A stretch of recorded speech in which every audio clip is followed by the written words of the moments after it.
That when Jesus came to earth, he came to die for all our sins. Porque todos, por naturaleza, sabemos que existe un Dios.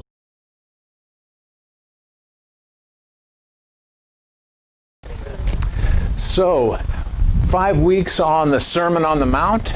Last week was the first, and we started off with the conclusion, because the conclusion is a lot of times the best part of a sermon and tells you what you should have been listening to. So last week, in the conclusion to the Sermon on the Mount, Jesus said that you need to build your life on something that's going to last. You need to build your life on something that's going to last.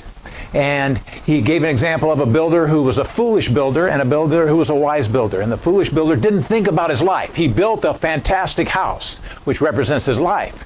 But he didn't think about what it was grounded on. And he put it in the sand. Whereas the wise builder built on a rock. And we know that the rock that you can build your life on is Jesus. But even as believers, sometimes we can build our lives without thinking about eternity. And so it's important, Jesus said, was telling us, look, if you do what I say, I am the rock. If you do what I say, you're building your life on something that will last. And so that's important, isn't it? We don't want to get to the end of our life and realize I built this great mansion of a life, but it doesn't last. It doesn't give me a welcome into heaven.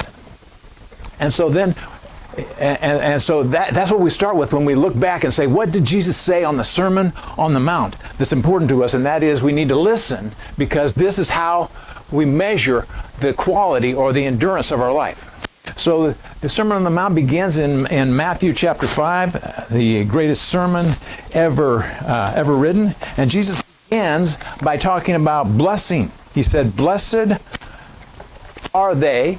9 times in 9 verses he talks about being blessed. And the word blessed means happy. The word blessed means having God's favor on your life. And so he talks about people in all conditions of life and say you can be blessed in your life. To present us faultless before the presence of his glory. With exceeding joy. Con un gozo grande.